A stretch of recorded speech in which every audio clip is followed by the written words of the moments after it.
কবিতার শিরোনাম মা। রচনায় কবি মোহাম্মদ ইমরান হোসেন। মায়ের পায়ে সন্তানের বেহেশত ভাগ্য হেথায় লেখা। যে জন মায়ের যতন করে না, সুখ দেয় তারে ধোঁকা।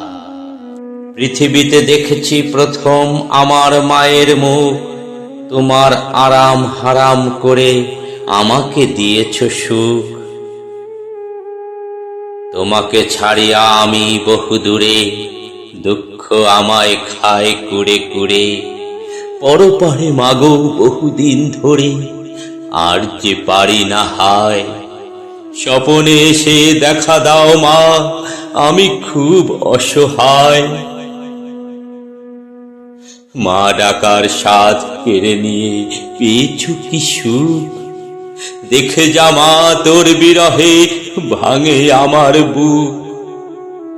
আমার মাকে কেড়ে নিয়েছ হে রহিম রহমান, আমার কষ্টের বিনিময় মাকে জান্নাত করো দান, জান্নাত করো দান।